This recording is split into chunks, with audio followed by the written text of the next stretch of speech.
He couldn't make it. Hit me up the last minute, but filling in for him is his owner of the team, Jack Brown. So, but before I get into that, y'all, I promise y'all I was gonna answer some anonymous questions. I doubt I get to all of them because I wanna, I'm trying to shrink this show. And as I said that on the last show, I think it went over 2 hours, and I've never had a show go that long. But we brought on Ross. He had a lot of stuff he wanted to talk about with the poll results and all that stuff. So show went on for a bit longer than expected, but I got a lot of good feedback from him. People hit me up telling me thanks for getting information out there so we can all address it and talk about it. So it is what it is. And before I forget, it's on the tip of my tongue. Me and Chad, you guys saw, came out with that segment in Showtime and Crunch Time. But some of our stuff got cut because they just didn't have time to get it all in. So Chad and I, depending on how this goes moving forward, we may, just do our own show with that, and maybe even extend the content of what we talk about. But a lot of that is going to be predicated on you guys because we want you guys to kind of dictate what we talk about on the show. So if you guys have anything you want addressed, kind of like this, then just hit either one of us up. Maybe we might even open a server or something for that show. What do you think, Chad?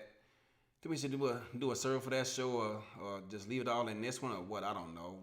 Maybe I'll open up like another channel in this server for it. I don't know. We can talk about that.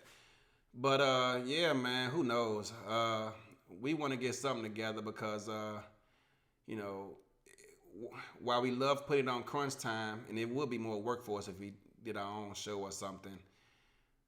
I'd have to talk to Chad about it and see what his schedule like, cause I know he got a wife and all that, and I'm not trying to get him in divorce court because we already spent enough time simming and scouting and coaching and everything else. So we'll see. But I'll talk to him and see what we can get going, and we'll work on that. So stay tuned for that.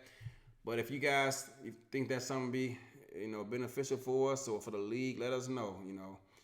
Respond in my server or something. I don't know. Or send me a chat, a DM, or let us know what you think about that. So, and then we kind of go from there.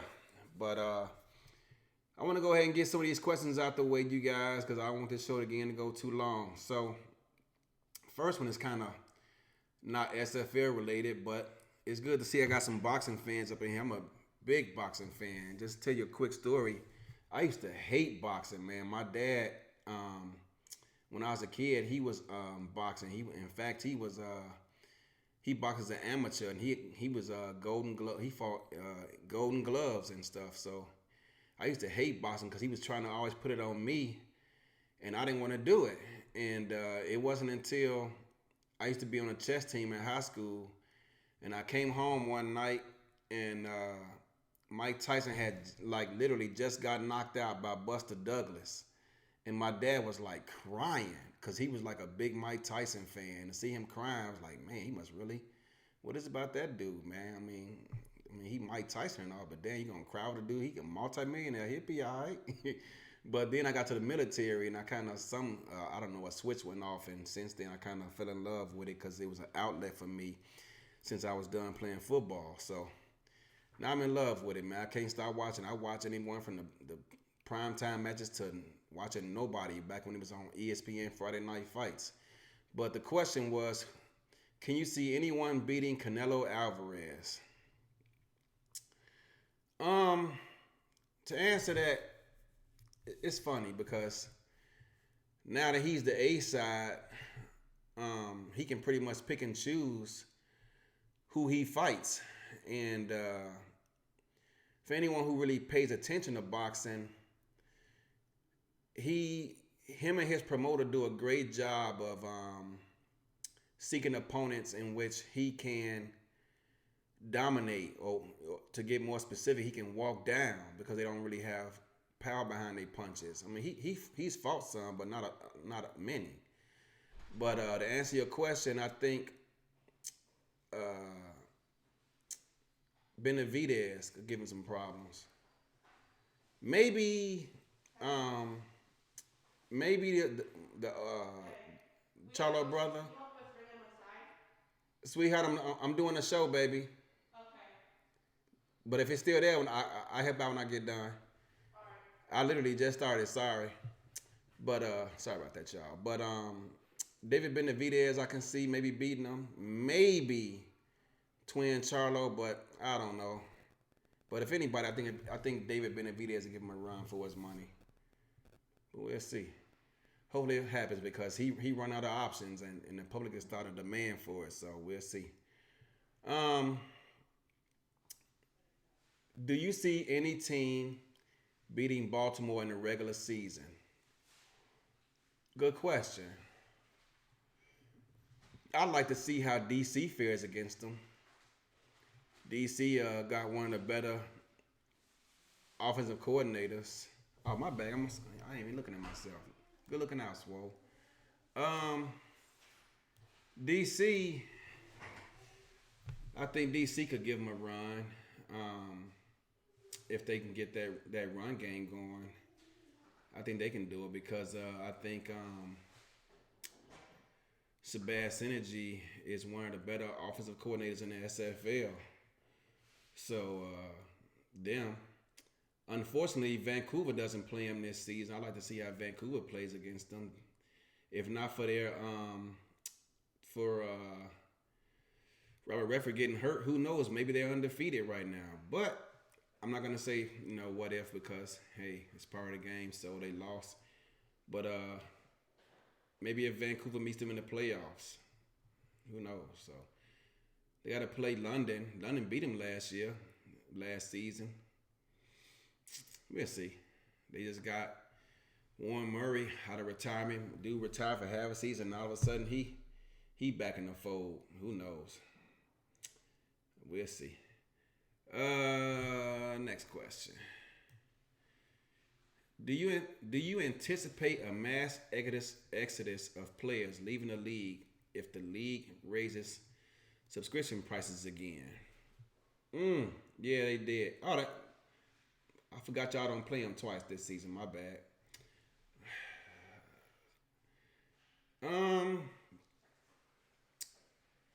The league typically loses about 5% of people a season when prices go up, from what I understand.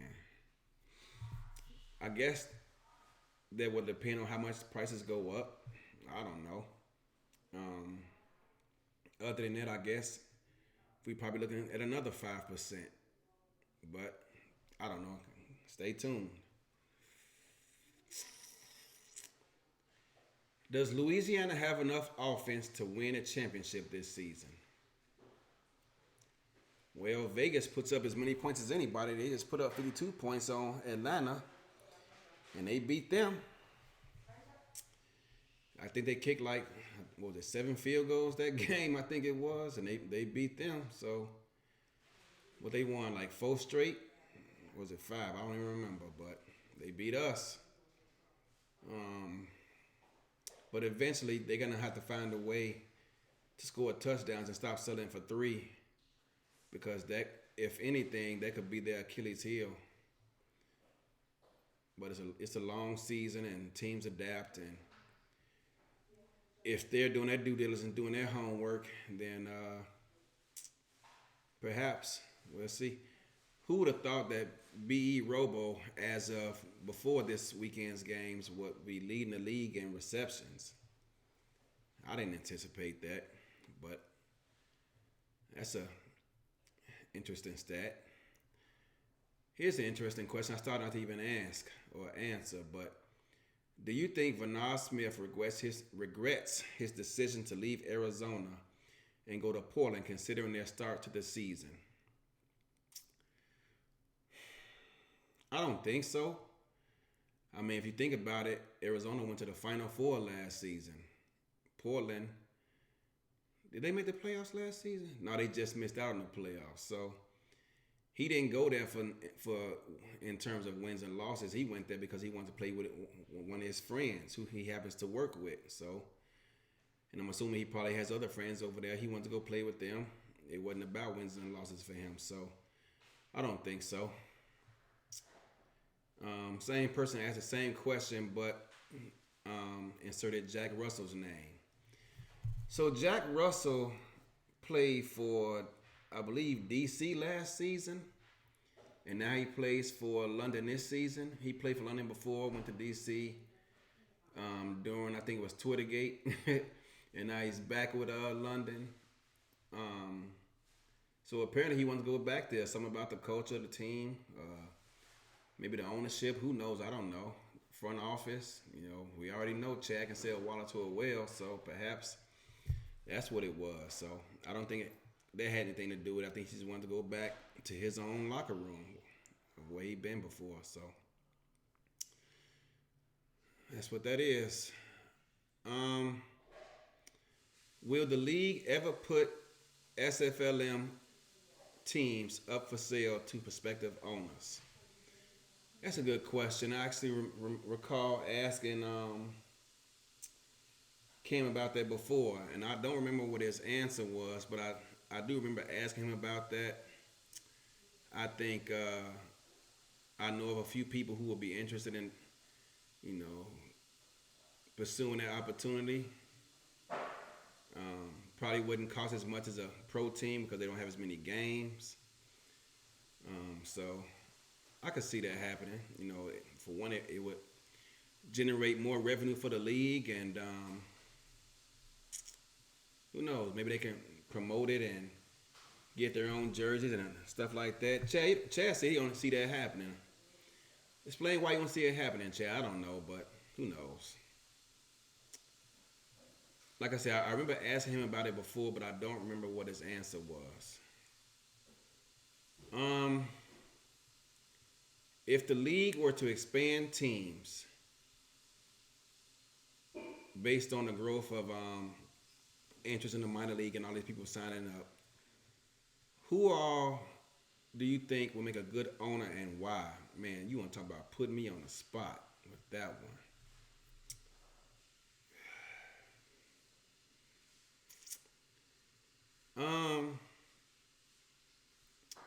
I know Ashley yesterday on her show asked Sage Falco will he be interested, and he said no. I think he would make a good fit as far as his based off of his general manager experience. That and along with the culture of Atlanta Swarm, they don't hardly have anyone ever lead the team.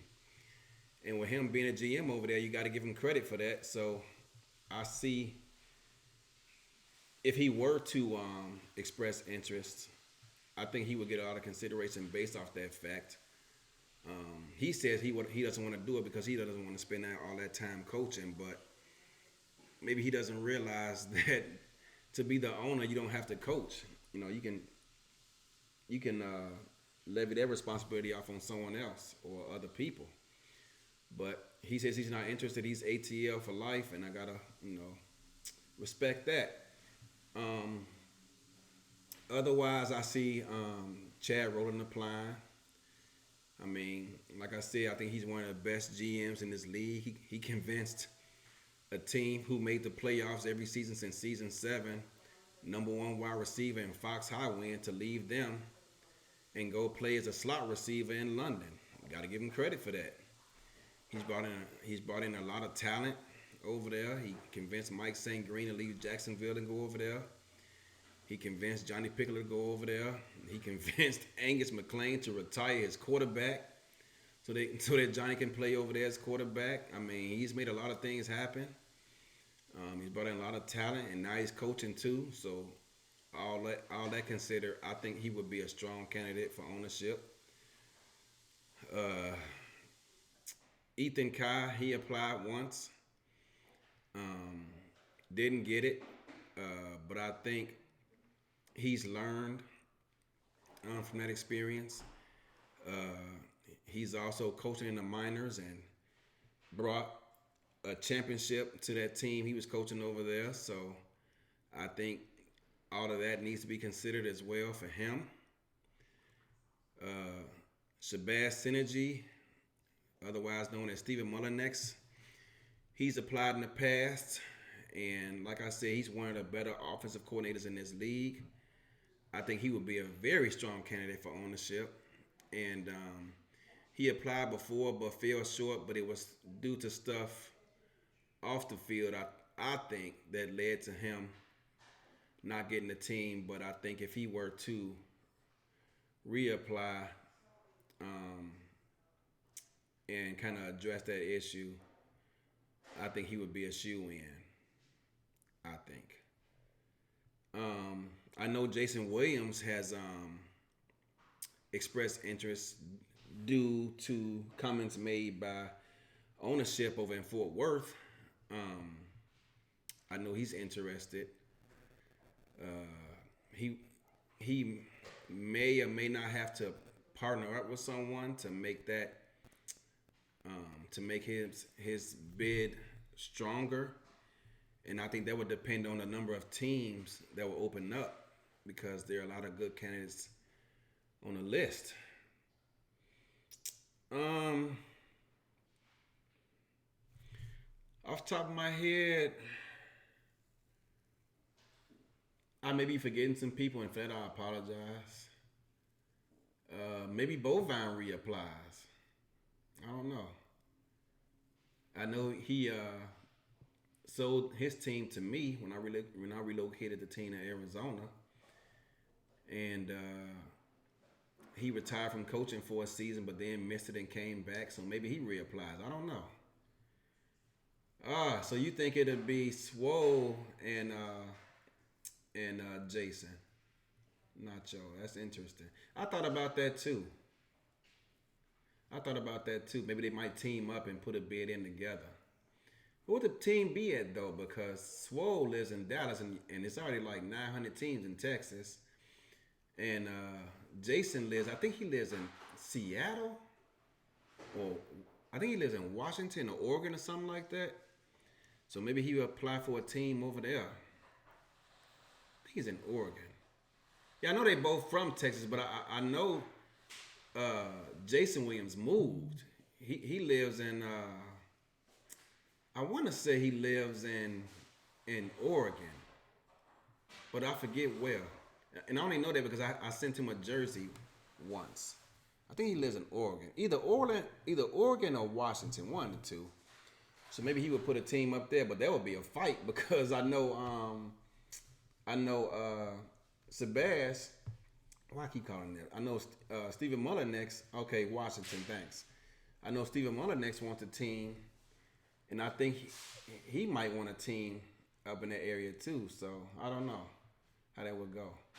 Hey, Swole, man. So answer the question, man. Or are you gonna keep it on the DL for now? If your brother apply for a team, you gonna apply with him? Oh, I see. So you know some stuff I don't know. That's what's up. Okay, I think you just answered my question. That's all good. Well, I guess we have to look forward to see how all that shakes out, man.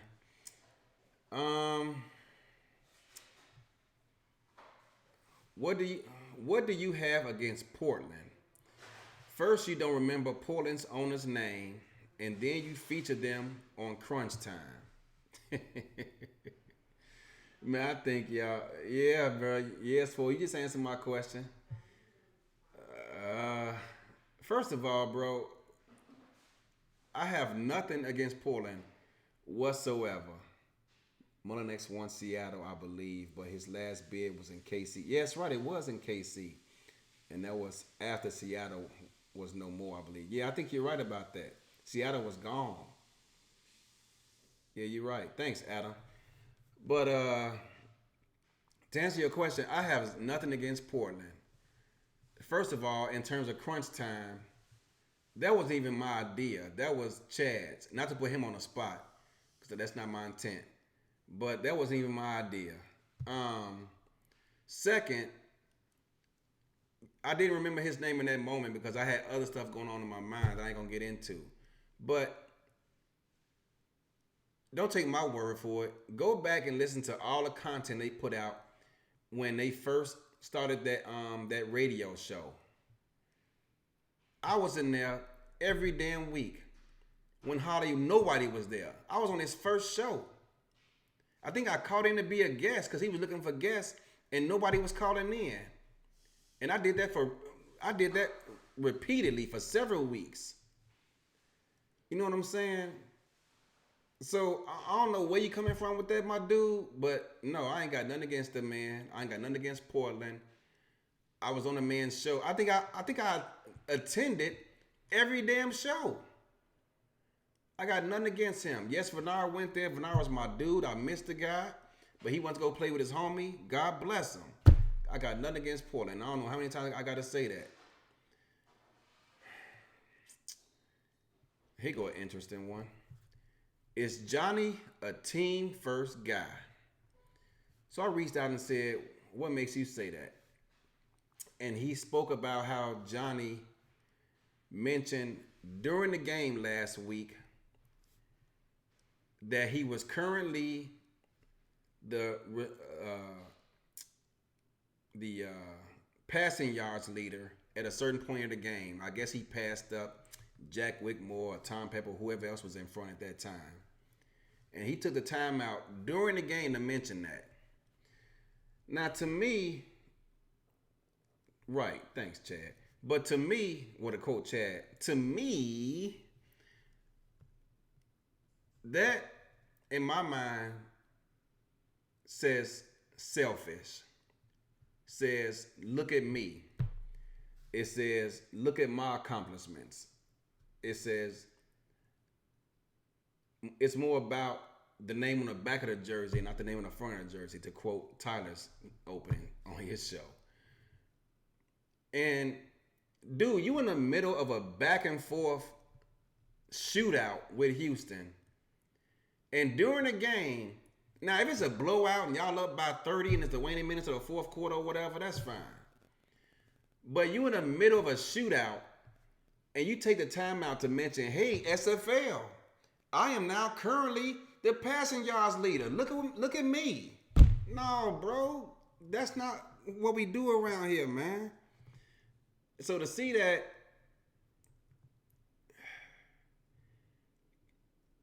and other stuff that's happened, I don't see it. I don't know. I could be wrong. And you right, BJ. But damn.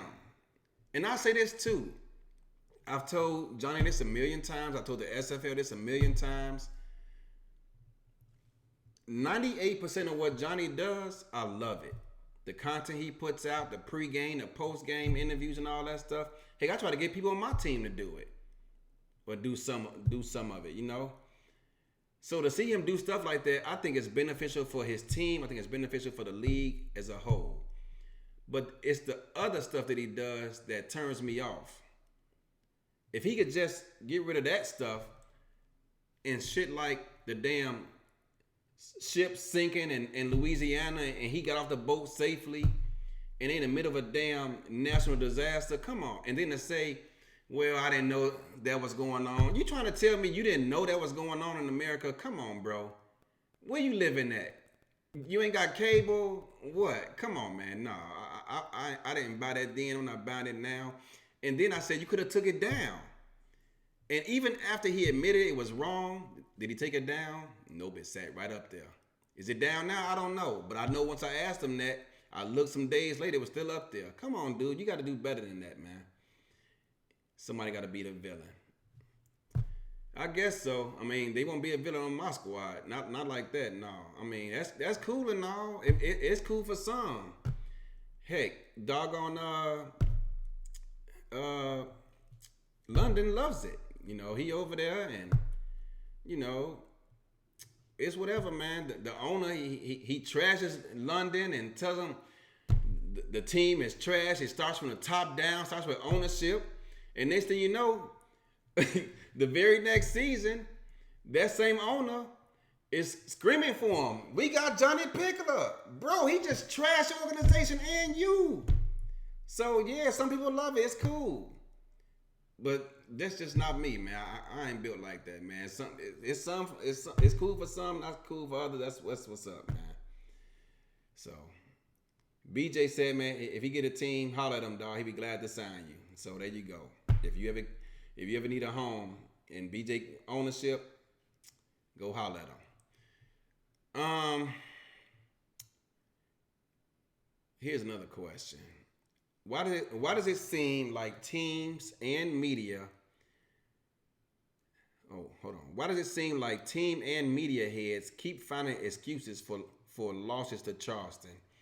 And how many more premier franchises do they have to beat in order to gain the same amount of respect of a team, say like Louisiana, Florida, or Arizona? And then I asked him to elaborate, and he said specifically referring to a certain amount of individuals after wins, such as over Vancouver, San Diego, and now Florida, call out wins. They just like flying under the radar. Bro, I don't know because he really didn't give me a lot of information. I tried to dive deeper into that, but he stopped responding to me. But I don't know. At the end of the day, I'm gonna tell you the same thing I tell my locker room. It's a long season, bro. Don't get too hype about winning a couple of straight, or don't get too down about losing a couple of straight. And who cares what the hell the people outside your locker room say? As long as your ownership believes in y'all, as long as your front office believes in y'all, as long as y'all coaches continue to grind, it don't matter what nobody else say. As long as with the people in your locker room, as long as they still on board and everybody still forward thinking, that's all that matters, bro. It is what it is. You keep winning, and eventually, whoever these naysayers are, or content creators, or whoever it is you talking about, they'll start putting more eyes on you. You got a big game this week, and we'll see how it shakes out. Is this Vancouver's season to make a deep playoff run? What are they, 5-1?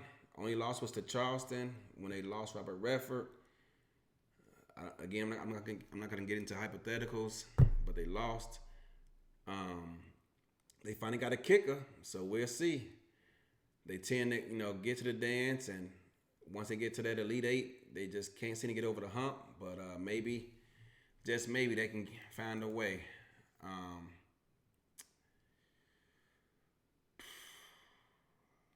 We'll see. All right, y'all. Where I'm at. Less TV time or Eddie Gage pick six.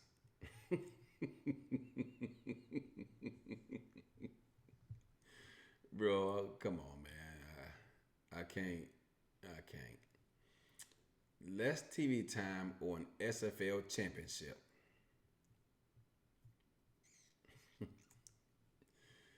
Nah, bro, I can't. Can't do it, bro. Can't. How much is less? Answer that, and then I'll get back to you. But yo, I'm gonna go ahead and bring on my first guest, y'all. My first guest I'm gonna bring on. He trying to put the kids get them settled in, so I'm gonna go ahead and bring on my first guest. Arizona's own. I brought him and his brother in the off season after the Hands brothers suddenly retired on me, and right at the end of free agency left us high and dry. So, nonetheless, without further ado, I want to bring on my man Connor Weston. What's going on, Connor? Not much. Thanks for having me, Eddie. Oh, absolutely, bro. So, I want to go ahead and get some stuff off my chest, man, since you on. Hmm. Cause that's what I do. That's my show. And so you and Ryan, as you guys know, the Hands brothers waited until after free agency ended. Literally, it was like 4 hours left before free agency ended, and pretty much everyone had already signed where they was going. And I was thinking to myself, damn, the season for us, any potential chances for us competing for a championship just went out the window. And after that, Ashley stopped watching the free agency show and went digging into wherever the hell she dug into, and found both you and Ryan sitting on the couch watching SFL Crunch Time or whatever it was y'all was doing, and convinced you guys to come out of your brief retirement.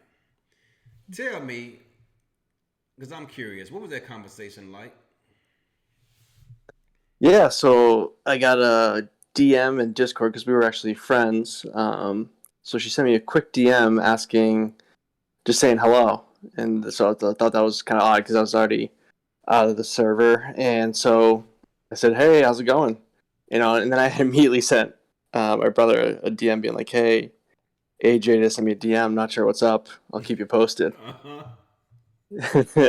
And then when she said that the Hands brothers retired, I was like, whoa, okay, so this is kind of crazy. One, because I know it's close to the season. Mm-hmm. Two, it's two openings, and everyone kind of knew that I enjoyed playing with my brother, and it's kind of why I left Portland to go to San Diego was to play with Ryan. And, we talk all the time about it. So I was like, this may be the perfect opportunity to get back into the league, see if we can kind of have the pieces that we were missing in San Diego, and I'll kind of explain that a little bit more. Mm-hmm. But at the time when Ashley reached out and said that, it was kind of like, okay. I immediately sent it to Ryan, and then Ryan was like, "Hey, Ashley just reached out to me too. Let's see if this is something we want to do." Because before we didn't have the subscription, we didn't have any of that, so it's just kind of all right. Let's see if we want to join Arizona. Not sure if I just dropped a little bit or someone joined. And so then that was pretty much the opening conversation. And so the reputation of Arizona kind of preceded itself. So we already knew AJ, we knew you from our time when we first joined. It was Mm-hmm. like, this is such a great organization. Should we sign back up? You know? Mm-hmm. And ultimately, obviously, we decided to do it, and we're glad we have. But I can go into more detail about what ultimately decided to have me come back if you want. Go I right just want, ahead, bro. well, yeah. So so first season, Portland, great season, expansion franchise. We were all new, kind of had like a great team atmosphere, even though we didn't have many wins. Then I was kind of good friends with Optimus. In my time, I was a non-contract with Florida as their running back the season before the SFLM started, and so I had a great experience then.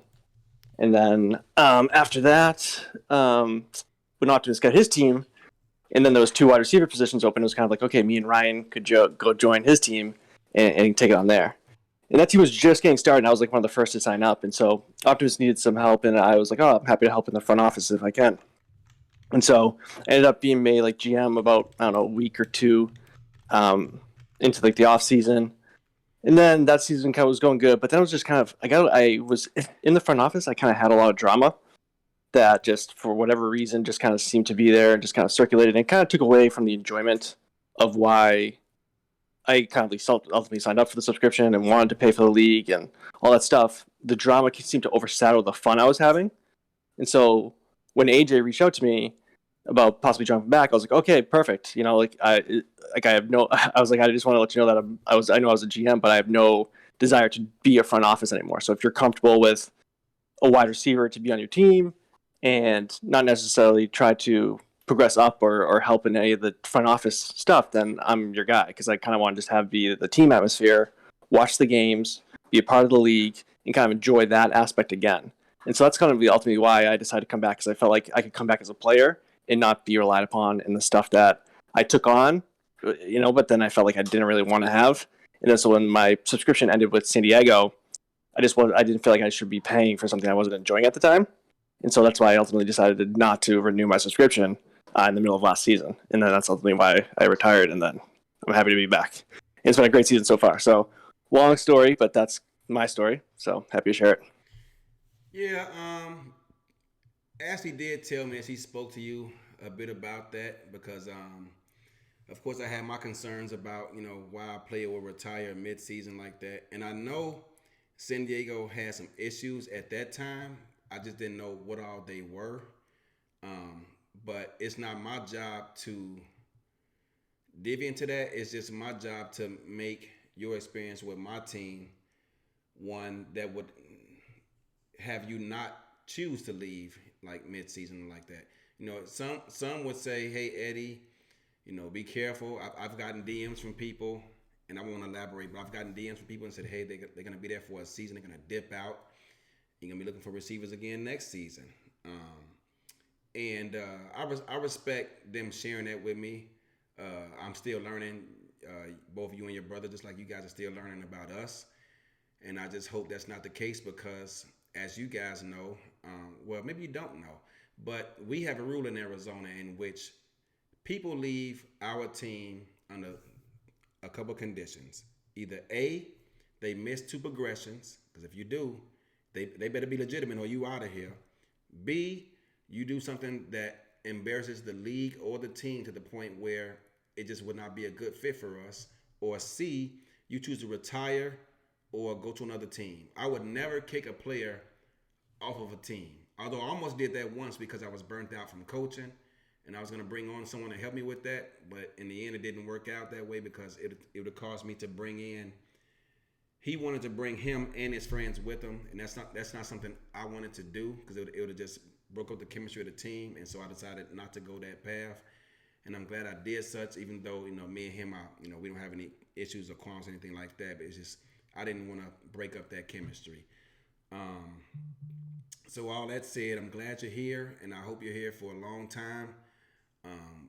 We got to work on you and your brother's build a bit, but we'll get there. And Yeah. as I've told you, you guys aren't the Hands brothers yet, but I hope through progression and some loyalty points that you return next season, we'll get you there. Yeah, But I'm happy to prove all those players wrong. Trust me. And I'm hoping that from your experience with me and my brother in the locker room, that you can see.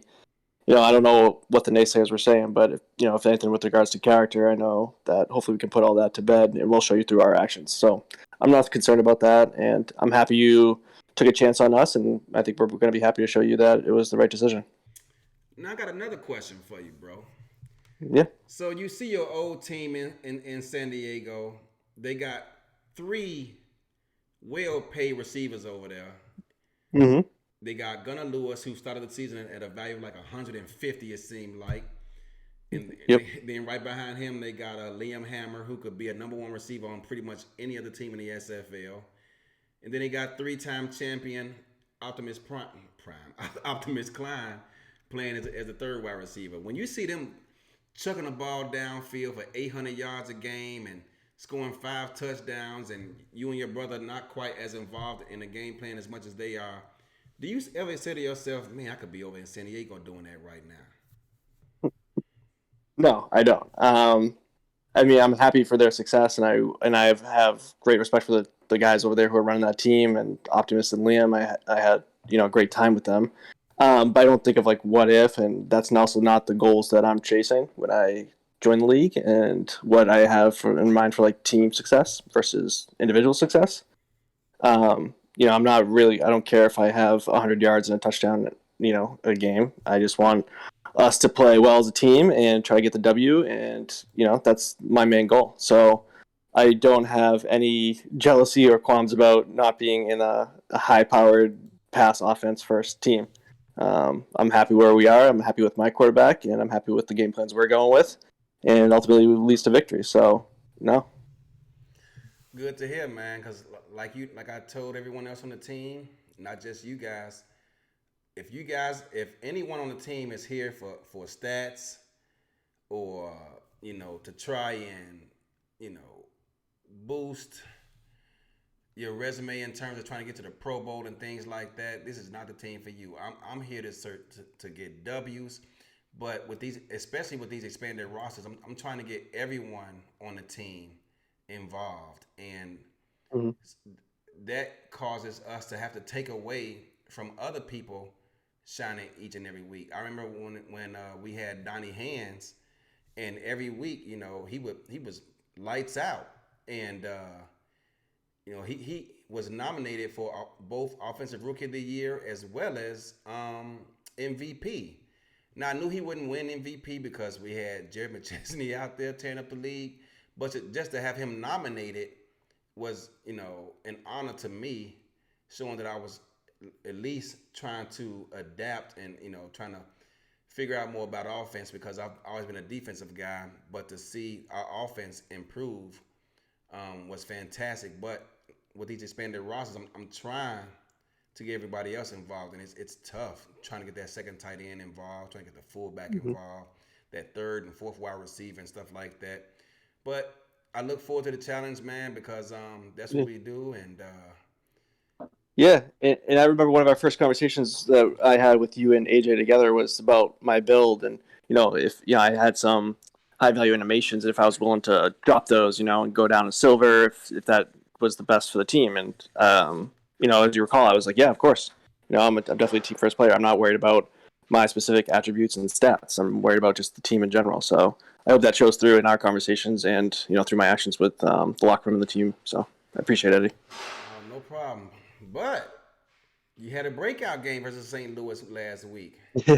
Yeah, we had a nice bomb. It was like a 75-yard touchdown. It was great. Yeah, man, he had that, 100, almost 200 yards, receiving with 8 catches, man. You blew up, man. So. Yeah, I mean that's always good to have. It's not necessary, but it's always nice to have. I like that company answer. It's not necessary, but it's nice to have. So, one more question, man. Mhm. The team started out, we got that first win versus Tulsa, and then we lost 3 straight. Were you thinking to yourself, damn, I came out of retirement for this here? No, I mean again. And I don't know if it's. I also don't want to make it seem like it's me, but I had teams with Portland and San Diego are both expansion teams that weren't expected to win, and I'm used to not having winning seasons, and it's okay. I mean that's the ultimate goal, but I'm not going to get down on 2-3 losses in a row. And as you said earlier in your show, you can't get too down when you're losing a couple, and you can't get too high thinking you're unbeatable when you win a couple. So it's a long season, and I obviously have all the faith in the world in the front office of Arizona and the game plans we're running. So wasn't that concerned. The locker room was staying positive, and so I think it showed up, and we ended up getting a couple wins after that. So yeah. Looking for a third straight this weekend against Queen City. It's going to be tough. I don't know if you saw that video I posted in the locker room, but Jet Zero, man, is a monster, man. Yes. Yeah, he is. them along with Deezer Powell, who I recruited a long time ago. He told me thanks but no thanks, but it's all good.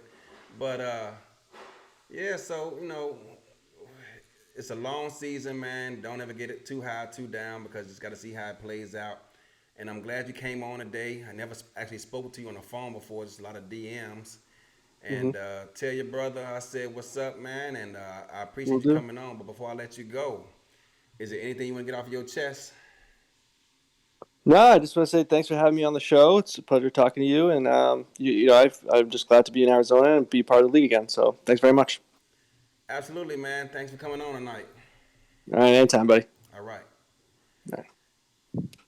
All right, you guys, that was Connor Weston, my number one receiver over in Arizona, replacing James and Donnie Hands along with his brother. So glad to get him on and talk to him, because I always wanted to ask him those questions and just never seem to get around to it. But what better way to do it than on this show? But coming up next, you guys, this man has a podcast.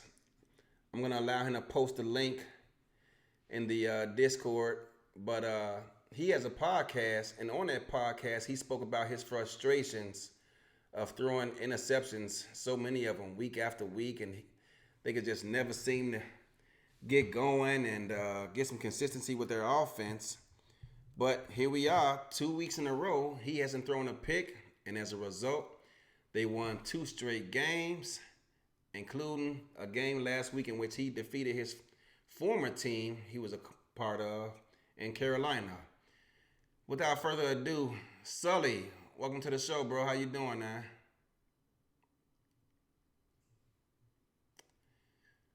Oh, come on, Hear Sully. me? There you go, bro. What's going on, There we man? go. Man, nothing much, bro. Just hanging like wet clothes, bro. I hear that, bro. I hear that. So let's just go right into it, man. This past season, yo, what happened to your video, man? You disappeared on me. I'll work on that. But Oh, anyway, this you came out. You guys have a podcast. If you can, put the link in the chat if you can. But you guys came out and struggled a bit. You have a podcast, and you y'all was struggling, bro, for lack of a better term. But Yeah. these past couple weeks, man, you haven't thrown any picks. Y'all doing y'all thing over there, and you got 2 straight wins. Tell us about that podcast, man. What made you put that information out there like that? I was just frustrated. I was really frustrated because it kind of seems like you already know what happened to us last season. Uh, I call him the Dollar General, Mr. Clean. When he came in and you saw how like we were winning, Uh-huh. but it was like a real stagnant offense. And then when Ryan Yosef took over after he stepped down, like we started rolling, and then we kind of fell off or whatnot. So when we lost against Charleston in the wild card game in season 17, like we were basically going into the off season trying to go back to the drawing board and trying to get a better strategy when it comes to our offense. So our whole plan was, so you saw it in the draft, we drafted another wide receiver, and Terrence Weary from Memphis, and of course on defense we had got Tazzy Blackwell, a linebacker. So it was a hard fought game against Charleston, the first game in week 1, and then it's just the wheels came off. Nothing we could do.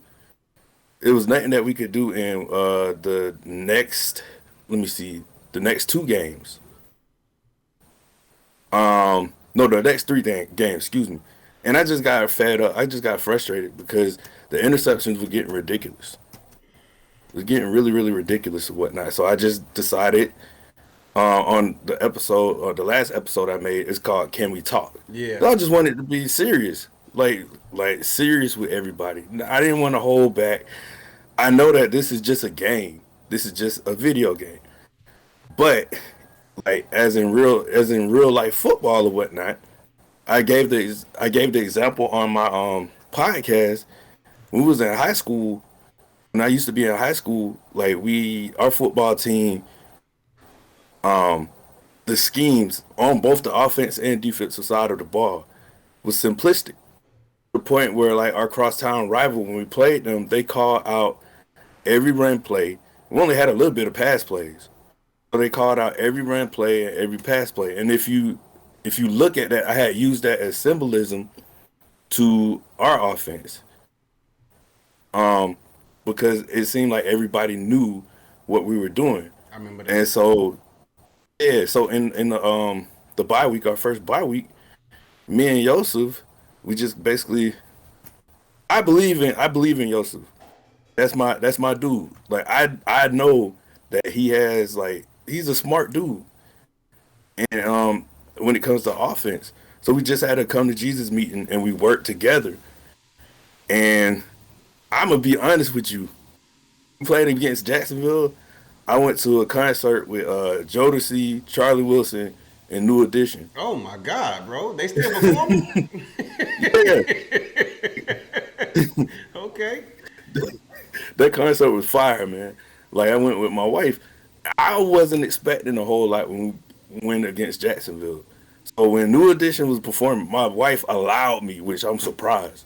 She allowed me to watch the game while I'm watching the New Edition perform. So I'm yelling for Bobby Brown, Bobby, Bobby. I'm yelling, I'm spazzing out. And I look down at my phone and we kicking a double crooked letter. I was like, wow.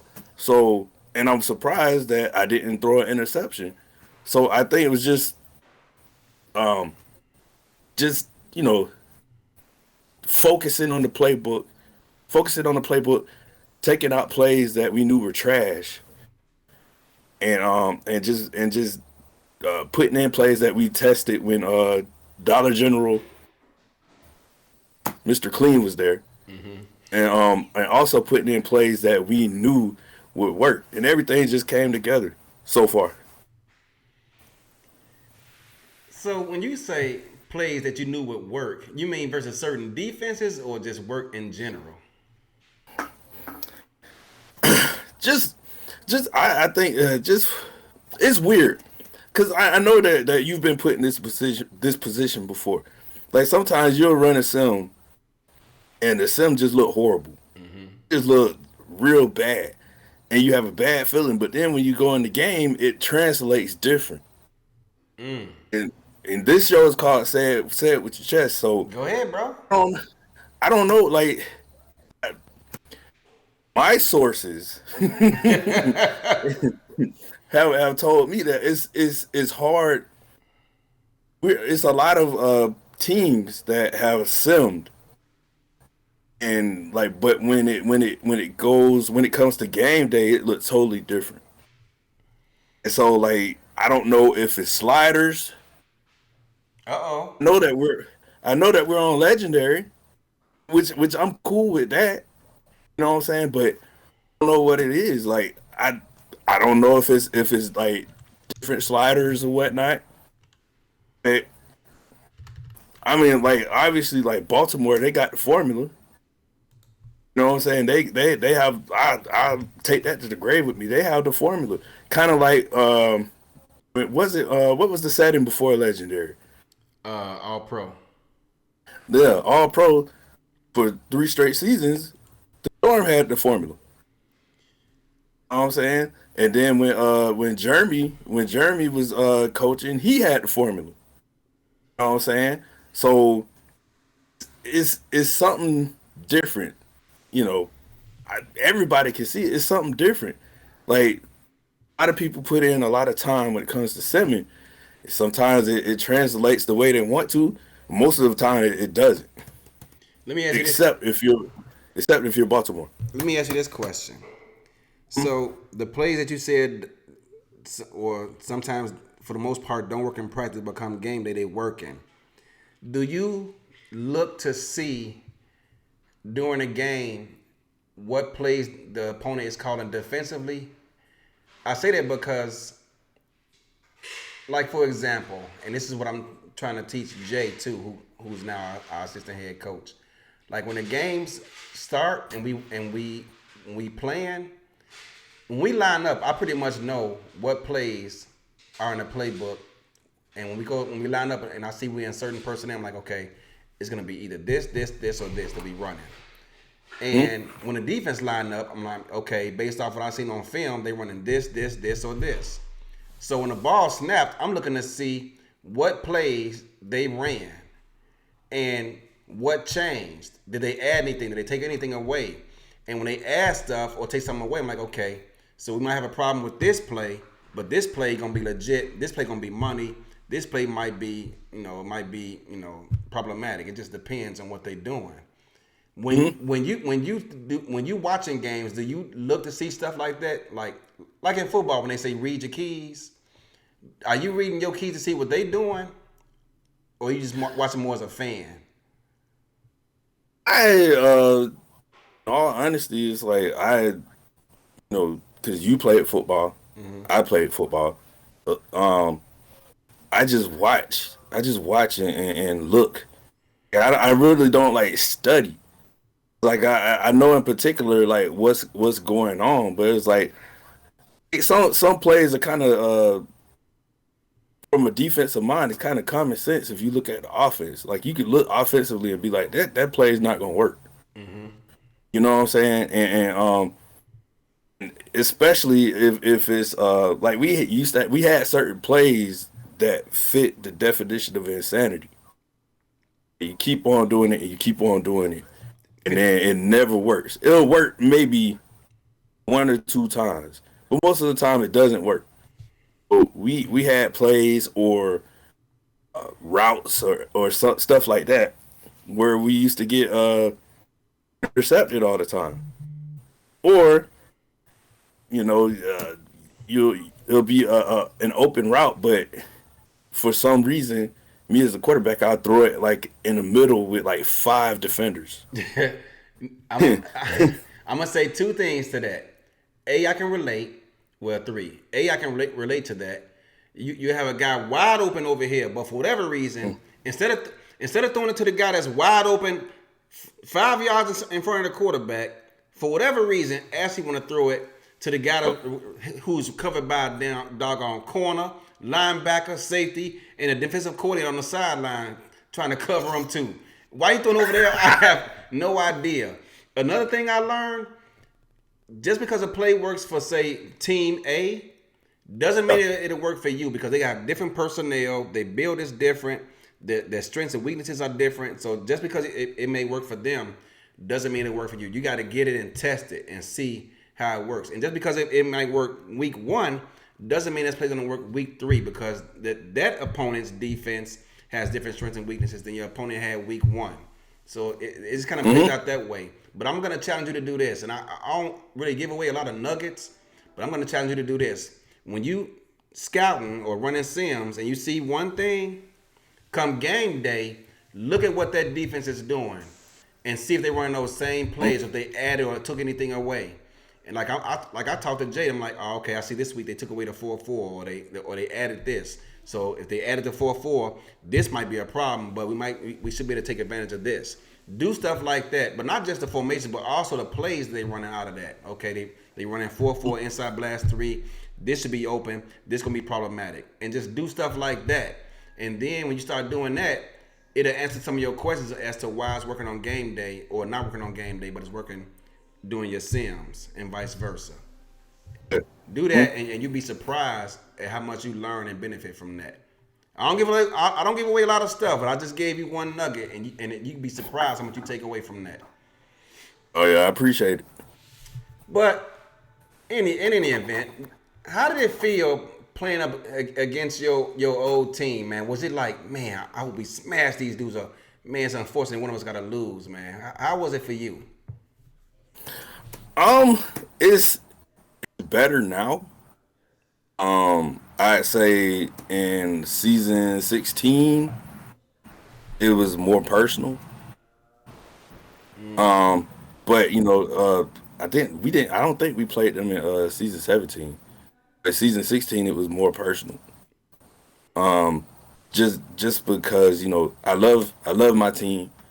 I love Harish. I love James. I love all them. Got Tristan. I love all them cats over there.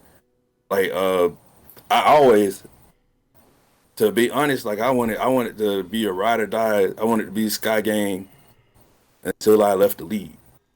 You know what I'm saying? And it just didn't play out that way. So the first time we played them, it was a little bit more personal. This time it was just like, I mean, we talked. Like Harish, I give him the shirt off my back. You know what I'm saying?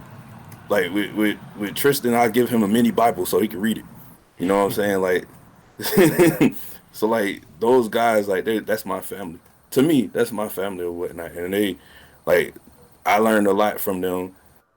So yeah, it was good to win. It was good to win, but at the end of the day, like I want them to succeed because I've always seen best. I always thought that Carolina could be the best. Like for some reason is there's like a black cat walking around the organization. A cloud. Yeah, it's like a black cloud or whatnot. And I used to tell Harish all the time, like, bro, you the best. It's all about your thought process. Sometimes I get down in the dumps too. But sometimes you gotta, pick yourself up or whatnot. Like I think, man, them cats got hella wide receivers. The running back is good. Defensive tackles. Shoot, I was the defensive coordinator over there. Mm-hmm. You know what I'm saying? And if I was still over there, shoot, I wanted to top what our former cornerback.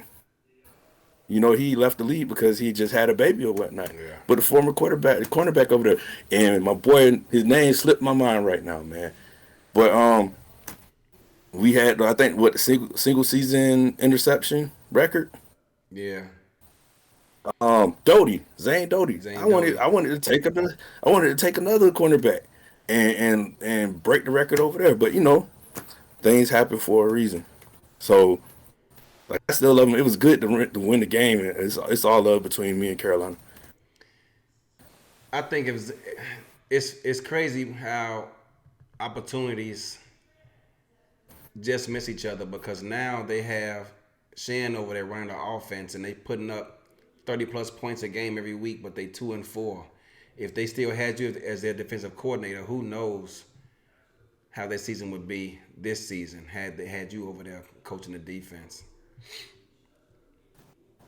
Yeah, I mean, like I say, things happen for a reason. But I still feel like because I think it was before. I'm not sure. I think either Chad or I forgot who's running the defense right now, but they're not doing a bad job. Like it's just it's things that I had to learn um when it came to defense. It's certain things that you can run, and it's all about your personnel. It's a process. It's certain plays that you would love to run. Like it's certain Mhm. plays I would love to run, but you just never know if the AI dials it up at the wrong time. Whew, that's your ass. You know what I'm saying? So Exactly, and that's what happened with us against Charleston in the wild card game. There's a certain play we was getting it, getting it when they ran the ball we was getting it, but as soon as they threw the ball at the most opportune time, that's how they beat us. So hey, I mean you win some and you lose some, man. for sure, for sure. Who you guys got coming up this week? Or you want to buy? No, you No, guys. Go we got a ahead. Lone Star. Oh, you got Lone Star this week. So how the Sam's looking, man? You turned the playbook in already, so you can go ahead and share that. Um, we didn't. To me, I mean, because I listened to Ashley's podcast with Bo Martin, and Bo was basically saying he met with his people and said that we're planning on running bowling ball Robert Johnson. I call him King Robert. We're planning on running him and whatnot, and they said that they're going to be prepared for that. And all I said was, oh, okay. All I said was, okay, all right. Um, and also it's a little bit of motivation just from how the SFL had put the leaders of each conference and how they asked the question was like, is anybody going to catch up with Vancouver? And Vancouver put the what's the dude with undisputed Oh, Shannon Sharp? Shannon Sharp. They put the gift with Him him shaking doing his like that. head. Yeah. Yeah. So I was like, I just put the Samuel L. Jackson thing where he was surprised, like doing like that. It's Hey it's man, I it's say, so, my bad. Go no, ahead. it's funny because people use that as motivation, as to stay up and run that extra sim or two when they're about to turn it in. I remember one time I was getting ready, I was dozing off, man, and I saw in Gen Chat somewhere someone said earlier today something, and it pissed me off, man. I was like, you know what? I'm about to run one more damn sim before I turn in, because whatever you need, whatever drives you to motivate you to push forward and continue on when you're tired, when you don't want to do anymore, you just find what motivates you and use that to press on, bro. Because it could be it's a grind, man. As you know already, it's a grind out here, man. Trying to compete, man. And these wins are hard to come. Destro said it best one day. Someone's in the owner's channel apologizing for defeating him because somebody got hurt or something happened on Destro's team. Someone got hurt and they felt real bad about it. He says, man, don't worry about that, dude. Enjoy this win. Wins are hard to come by. And he's right, dude. Man, it's tough to grind all week and then lose. And it hurts me, man, because I've said this story a couple times, but it's like I'm always living in fear because I'm afraid of letting my team down. Always. Yeah. It's like when we lose, it's like, fuck, man, damn, now I gotta go to this locker room, man. We done lost. It sucks. But when you win, man, it's like, oh man, and the gratification and the glory you get out of it is just, it's a joy you can't explain, man, to me. Oh So yeah, no doubt. I seen your next guest. uh, Jack. Mm-hmm. He's going through the same thing with Tulsa, because I saw that, and so like in my thing, I guess in another server or whatnot, I used a quote. I said like the quiet kids are usually the most dangerous ones. Yep. You know what I'm saying? So like sometimes it's just best to not say anything at all. So we just put forth the effort. We put forth the me, Joseph, Rochelle, Tom. Like we just put forth the effort and just submit the playbook and let the chips fall where they may, man. Man, it's times where, like, I'll give you a nugget for anyone who's on Queen City listening. They have a monster at tailback in Jet Zero. You can have two Mm-hmm. guys over there. He gonna run over both of them and pick up 10, 12 yards, or might be a foot race to the end zone. I'm like, dang. And so this week I put in a play that I haven't used in a long time, trying to mitigate the damage with that dude. And I debated on it for like 2 days. Man, should I put this play in? I ran it in Sims, like the results, but it also opens up, just like, I mean, you played football before. For every Mm-hmm. for every strength of a defense, it leaves a weakness somewhere else. And I debated about this play for 2 days. I said, you know what? What I got to lose? I'm just gonna put it in. If it works for us, it works. If it doesn't, it doesn't. Got to live with the results. But I can't coach. I can't allow myself to coach scared. I gotta be able to. But coaching without fear doesn't necessarily mean coach with a reckless abandon. You got to put it on film and test it out and weigh the pros and cons. That's another thing I was telling Jay this week, because it was a play he wanted us to take out the playbook, which we ultimately did. He was like, Eddie, it's exposing this, and this. I'm like, yeah, but it's helping us here. So what I do is weigh the pros versus the cons. Is it hurting us to the point we can't live with it because the benefits of it are not great enough? Which of the two outweighs the other? And that's why I usually go with.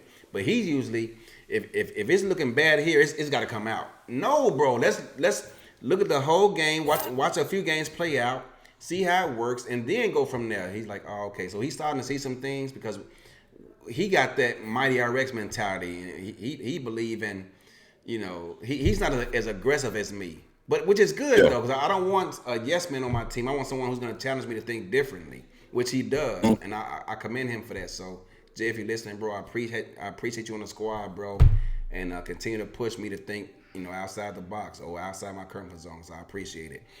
But enough of all that, bro. So y'all done won 2 straight. Y'all feeling yourself over there. Sonny was player of the game. How does it feel to be out there and the team is winning because of you, not in spite of you? It feels good. It feels like rating, the player rating that I have is being reflected on the field. So like I always do. I feel like, I mean, it's just like in real life. I do know like there's high rated QBs. Of course, you're gonna throw ints, like and there's QBs like, for instance, Matt Ryan for the Falcons, and Joe Burrow for the Bengals. They got sacked so many times. You know what I'm saying? But they're still good QBs.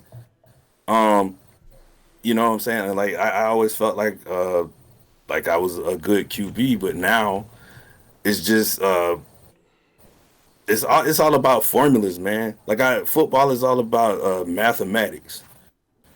Like, I mean, you put a good formula, a good amount of plays, the right plays in the playbook, and I think that it'll manifest in the game. So I'm shocked. I'm shocked that I haven't thrown any interceptions. I'm not gonna be surprised if tomorrow I do throw any interceptions, but I'm not gonna let it get me down, because it's eventually gonna happen. But we as long as we win, man, that's all I'm concerned about. Uh, so I appreciate having you on, dog.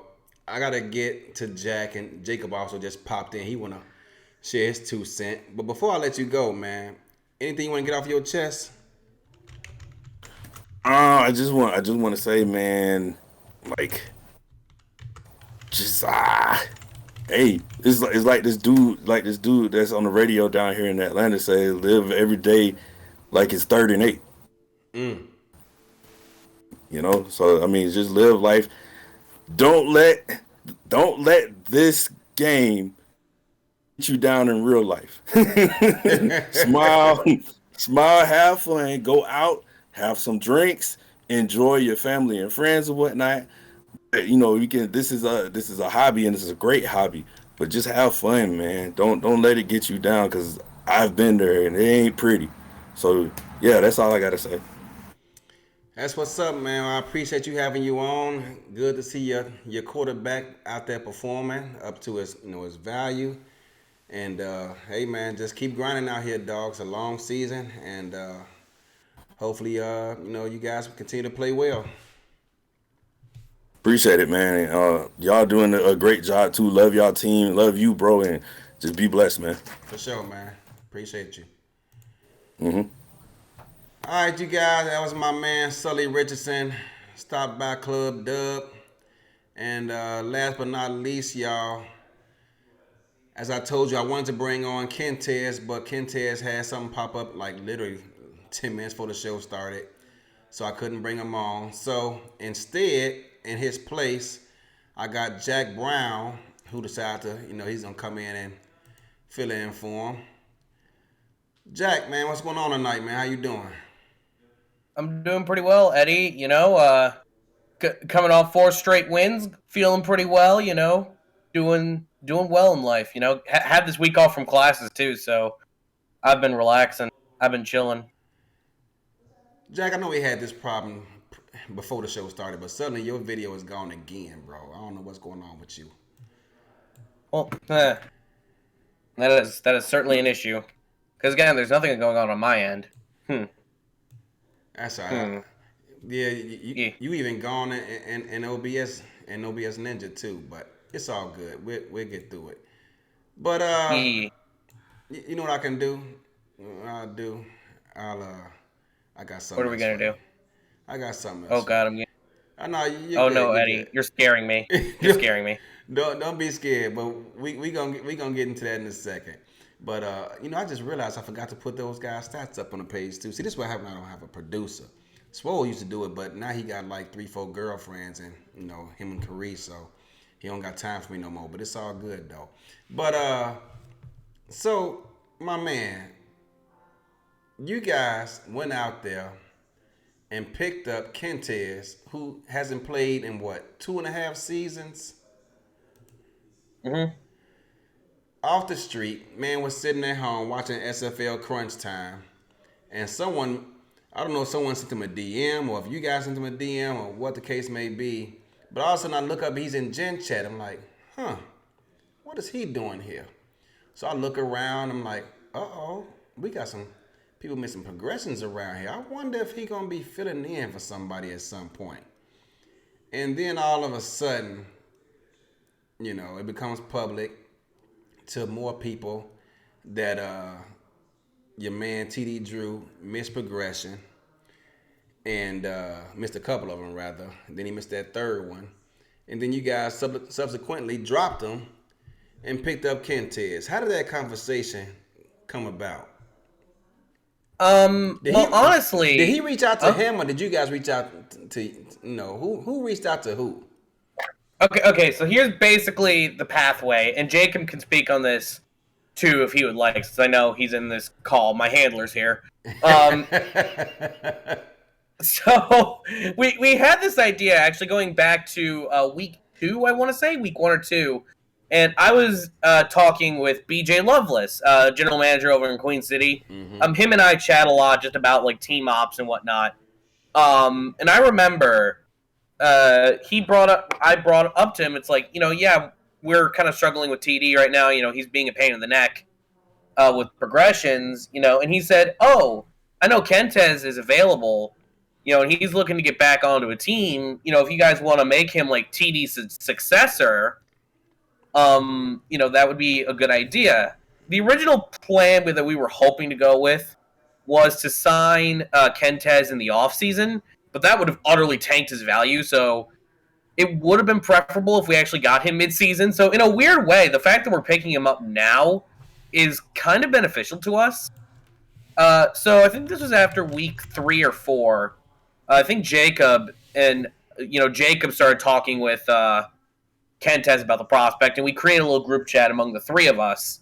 And we were just talking about it, and we came to a decision that in a situation where TD Drew is gone, he's going to be the guy to fill in. He's going to be the new starter. And so obviously, well, a few weeks later, TD Drew misses his third progression in 5 weeks. We decided at that point, okay, we're done with this. We're gonna move on to Kentez.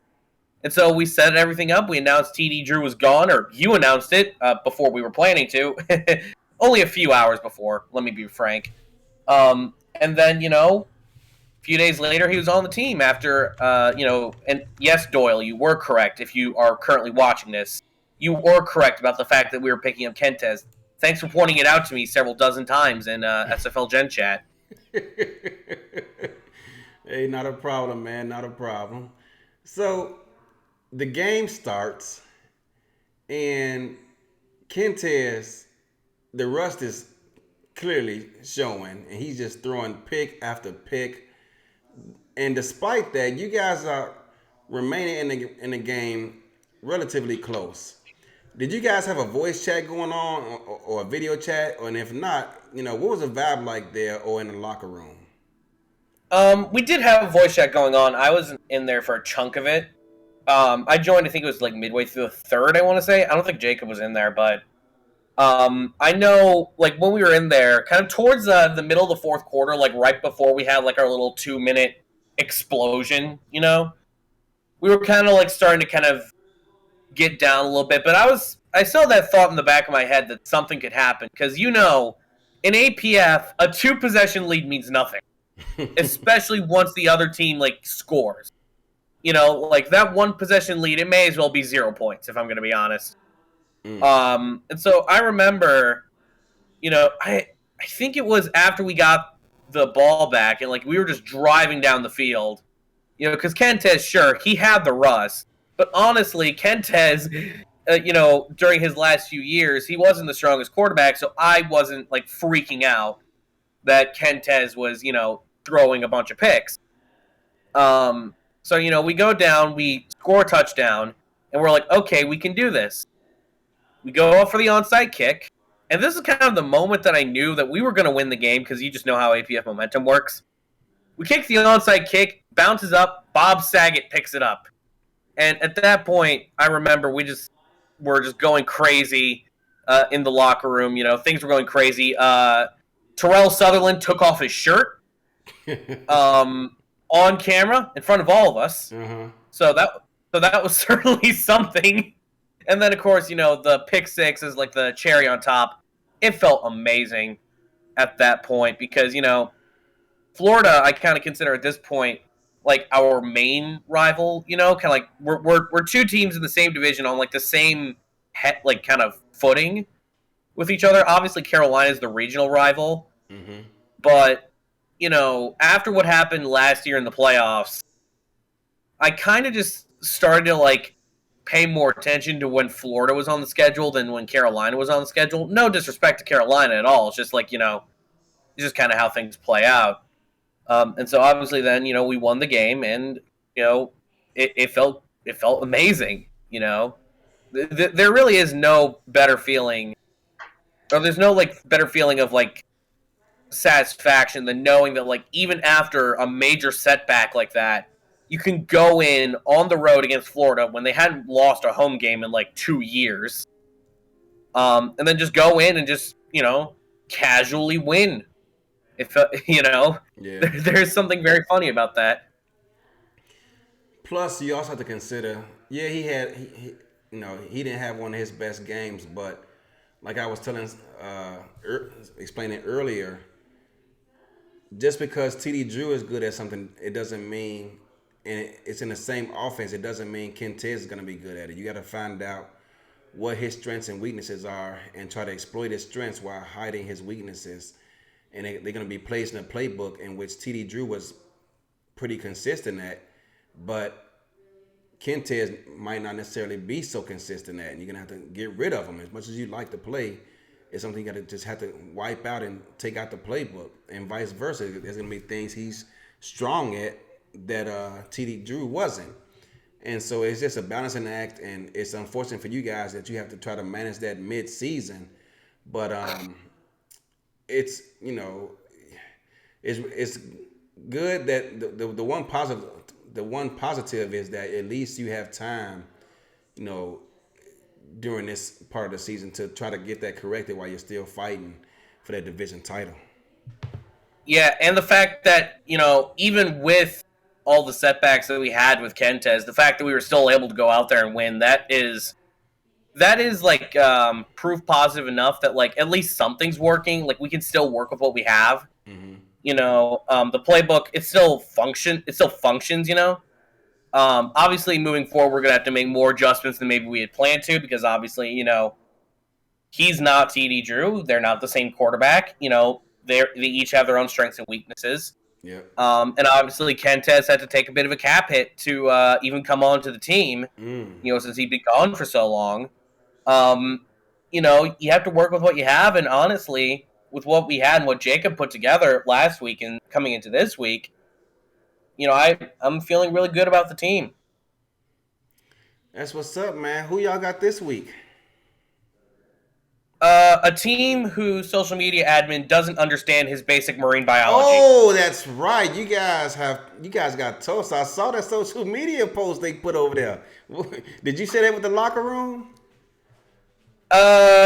Yeah, and of course then I went in and I informed them so that orcas are actually mammals. Yeah.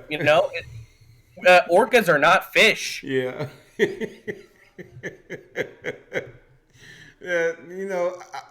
I don't think I've seen Tulsa talk trash in social media before. That was interesting.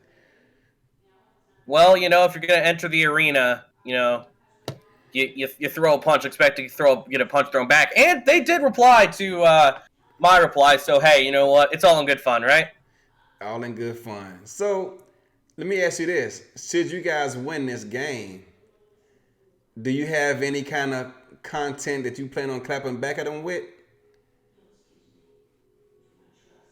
A lot of that's up to core. We got a whole lot of stuff cooking. We got 5 different minds.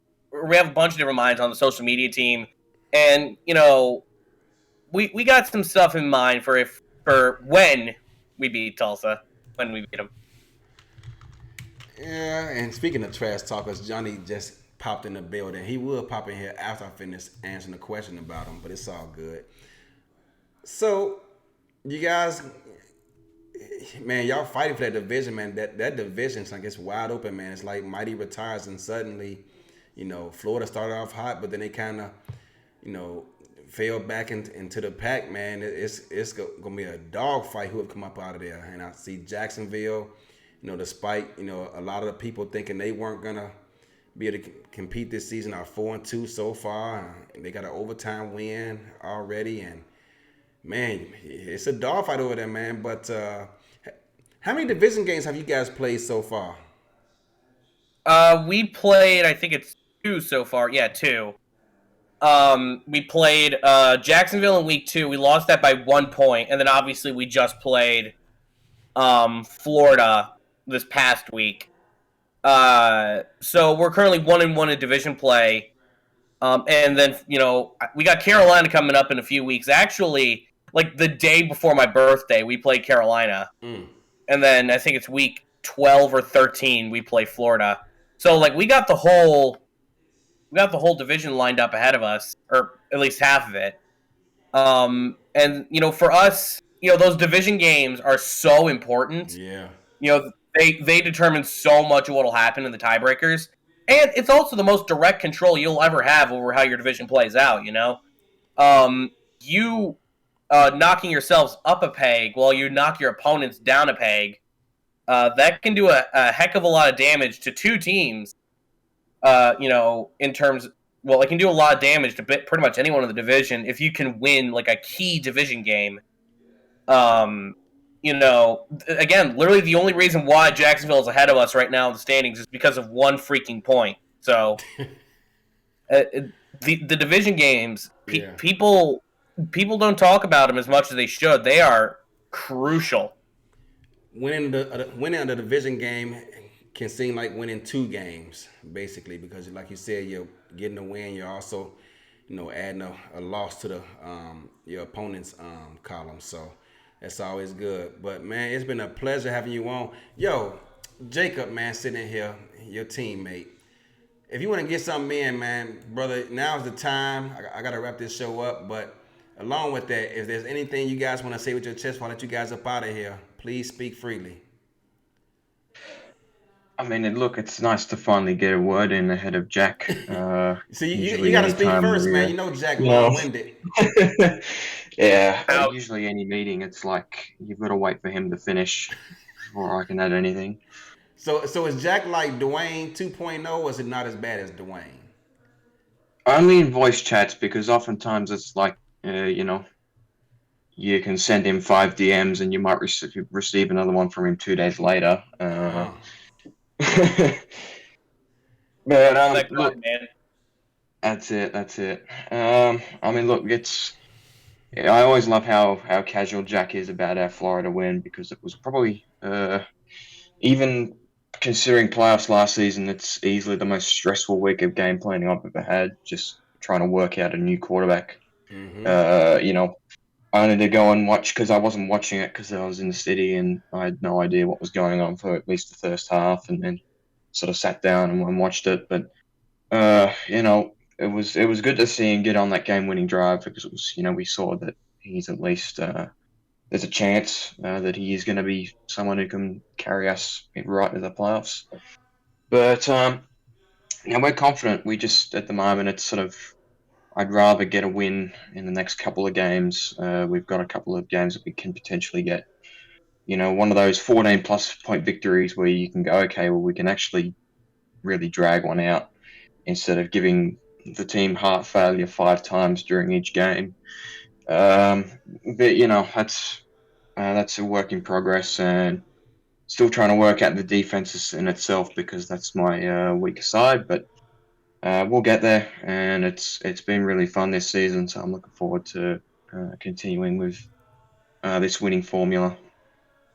That's what's up, man. Well, before I let you guys go, man, and I got to wrap this show up, anything you guys want to get off your chest?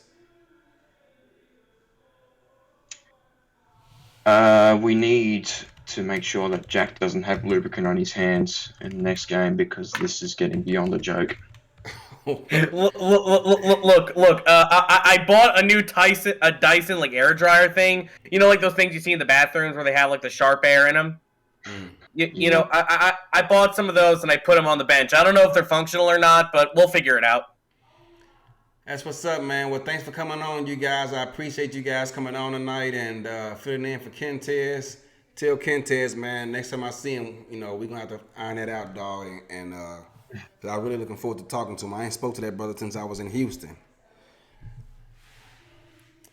But thanks for coming on, you guys. And before I get up out of here, I just messed it all up. But before I get up out of here, you guys, so the league got a lot of flack last week. A lot of positive feedback as well in regards to subscription prices and people voicing their concerns as well as what they like about the league. And at the end of the day, I think we all are here because we enjoy this product. Cam gets a lot of heat, sometimes deservedly so. But I think if we want collectively for this league to grow even bigger than it is now, then we all need to find a way to work together and get the league to grow where we're trying to get it to. I spoke to him today, and turns out he had a meeting with some people who have some influence in social media and other content areas, and I'm hoping that takes off because it could open a lot of doors for us as a community, and I'm looking forward to seeing how that shapes out. But yes, while it's smart and we should put pressure on the league when the league deserves constructive criticism, we also need to understand that he's doing it by himself along with Rostelli, and he doesn't really have the support that I think that I've told him that he needs. Cam needs to hire more people to help him in areas in which the league needs help in. But at the same time, to get all that stuff happens, guess what happens? It's probably going to result in subscription prices going up to fill those roles, and that's unfortunately a necessary evil. And I hope it all works out because I love this league. It's my biggest hobby, and I dropped a lot of hobbies taking this on, especially when I started coaching. And so, Cam, if you're still listening, bro, I love you, and I appreciate all that you do. Please don't take everything so personal and as a personal attack. It's not. I think you just have people out here who are trying to hold you accountable, and they want to see the league grow too. So I hear that, Johnny. Should that happen, bro, you got my word on that. But we all want this league to grow, and unfortunately, things are gonna happen or have to happen to make it grow, such as increases in prices or increases in league staff. Hiring more people that you can trust to help you run this business. And I hope that I'm around for a long time to be a part of it and see it grow, because one day I see ourselves,